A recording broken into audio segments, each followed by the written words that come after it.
ഇനി ബാക്കി പറയാട്ടോ. അങ്ങനെ സൺഡേ നേരം പുലർന്നത് അറിയാതെ ഒരു 10-11 മണി വരെ ഞങ്ങൾ കിടന്നുറങ്ങി. പിന്നെ വേഗം ചാടി എണ്ണീറ്റ് നേരെ വിട്ടു മദീനയിലേക്ക്. ഇവിടെ ഞാൻ സാധനം എടുക്കുന്ന സമയം കൊണ്ട് മോൾ അച്ഛനെ സൊപ്പിട്ട് എന്തൊക്കെയോ കൈക്കലാക്കി വെച്ചിട്ടുണ്ട്.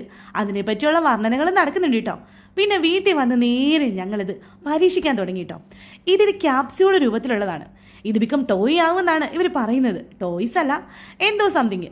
പക്ഷേ ഇത് ഹോട്ട് വാട്ടറിനകത്ത് ഇടണം. എന്നാൽ നമുക്ക് ഒന്ന് പരീക്ഷ നോക്കാം.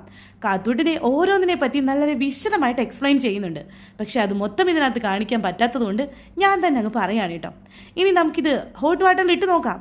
ഇട് കാത്തൂട്ടി, കാണട്ടെ. ദേ ഇട്ടിട്ട് ഞങ്ങൾ കട്ട വെയിറ്റിംഗ് ആണ്. എന്തായി തീരുമെന്ന് അറിയില്ലല്ലോ.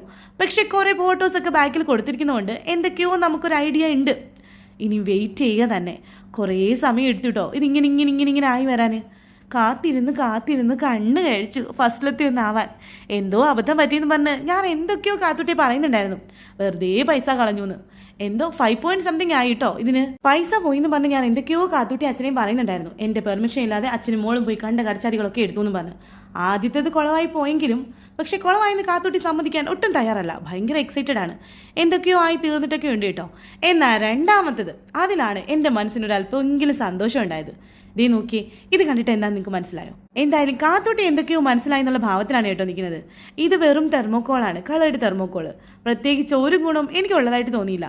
ഇതിങ്ങനെ ആയി വന്നതിന് ശേഷം പിന്നെ അതിൻ്റെ തലയും വാലും ഉടലും ഒക്കെ അവിടെ ഇവിടെ കിടക്കുന്നതാണ് ഞാൻ കണ്ടത്.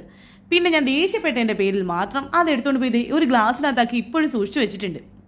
എന്താണോ എന്തോ, എന്തായാലും കാത്തുട്ടിയുടെ ആ ഒരു ആഗ്രഹം നടന്നു. അങ്ങനെ അച്ഛനും മോളും ഇത് നോക്കി കളിച്ചുകൊണ്ടിരുന്ന സമയം കൊണ്ട് ഞാൻ വൈകുന്നേരത്തേക്കുള്ള ഫുഡ് എല്ലാം റെഡിയാക്കി.